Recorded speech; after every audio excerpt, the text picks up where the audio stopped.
Chers amis, bonjour. Je m'en vais au marché de Buchy et avant de partir, je vais vous lire quelque chose. J'ai terminé mon livre sur le racisme et il est parti à l'éditeur. Donc ça, c'est une bonne... Et compte tenu de ce qui est en train de se passer en Afrique aujourd'hui, je vais vous lire ça. Puis ensuite, je commenterai sur autre chose. Mais il faut déjà que je vous lise ça. Accaparement des biens culturels des pays anciennement colonisés.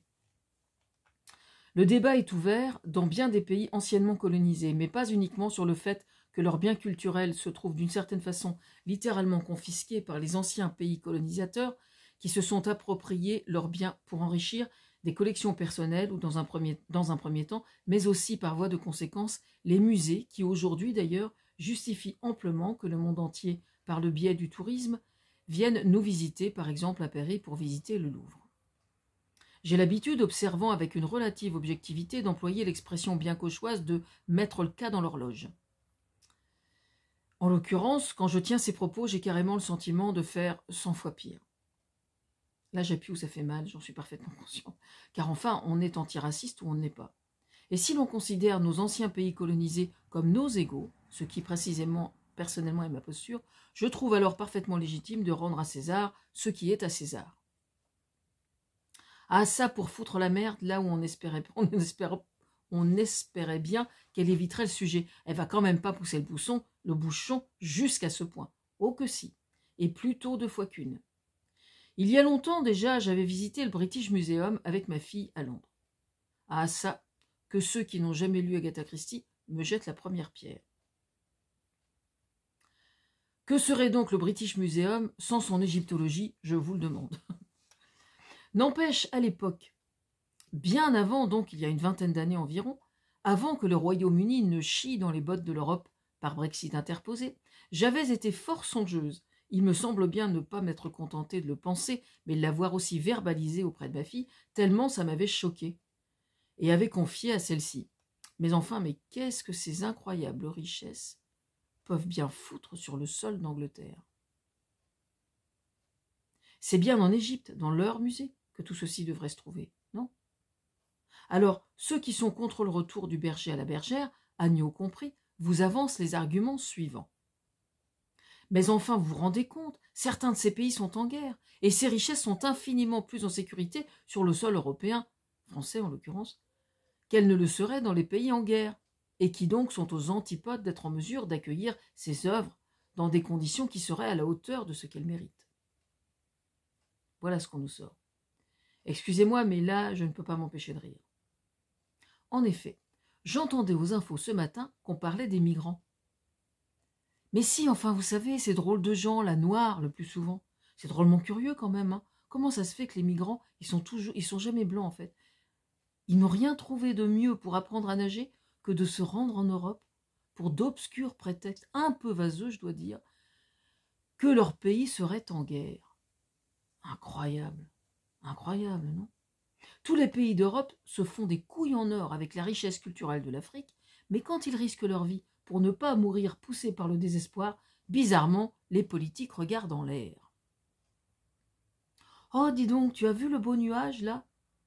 Comme il est beau. C'est marrant, Ninoc, regarde. Il a la forme de l'Afrique. Ah, que je suis méchante, décidément. D'ailleurs, pour vous dire à quel point je suis consciente du problème, moi qui suis si attachée au jardin de Claude Monet à Giverny, mais aussi à notre matrimoine français, j'ai rêvé d'un jour béni des dieux où nous offrirons définitivement à un pays d'Afrique l'ensemble de la collection de tous les impressionnistes, ceci dans le cadre d'un échange culturel que j'envisage véritablement des plus fructueux. Petite parenthèse, j'ai vu un reportage sur les routes impossibles, les chemins impossibles, les routes impossibles sur France 5. C'est une série qui est absolument passionnante et qui démontre à quel point dans certains pays les voies de communication sont d'un catastrophe, mais alors d'un catastrophique difficilement imaginable. Et donc là, c'était le Tchad. Le Tchad qui est complètement spolié de toutes ses richesses par des multinationales, évidemment, et où les gens sont dans une situation de désespoir pour communiquer, pour traverser des endroits qui qui étaient traversables à l'eau à pied avant, et maintenant ils sont avec des 4x4 qui sont dans un état catastrophique et tout. Mais c'est hallucinant, hallucinant. Alors peut-être que on pourrait leur proposer les tableaux de monnaie, ça servirait d'antidote. Il faut vraiment falloir s'occuper de ça. C'est vraiment... c'est pas à nous de nous en occuper, hein, on est bien d'accord, hein, c'est pas à nous de nous en occuper, mais les ONG en question, là, c'est dingue.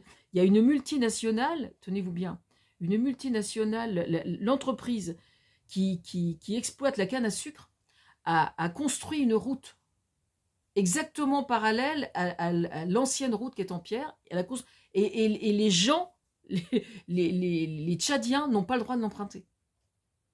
Vous entendez bien?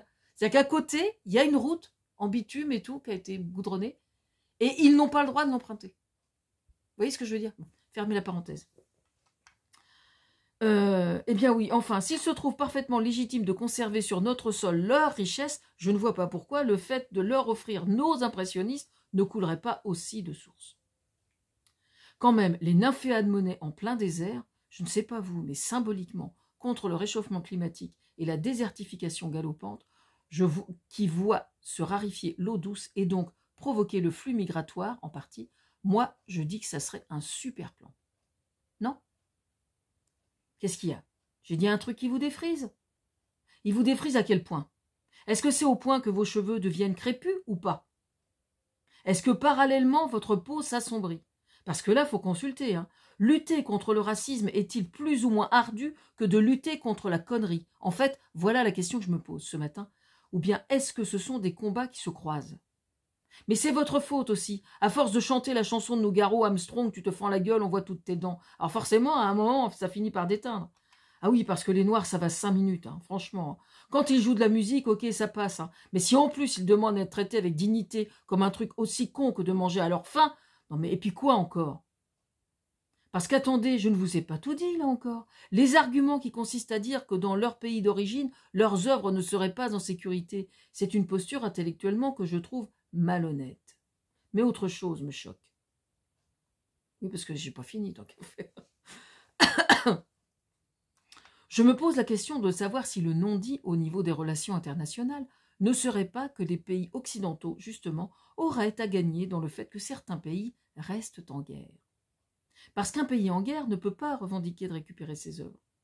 Je n'irai pas jusqu'à prétendre que ce soit un comportement entretenu de façon intentionnelle et parfaitement calculé. Mais comme on dit vulgairement, que ce soit dans les tuyaux, ne m'étonnerait pas plus que cela. Parce que sur le plan culturel aussi, les non-dits et les manœuvres existent parfaitement.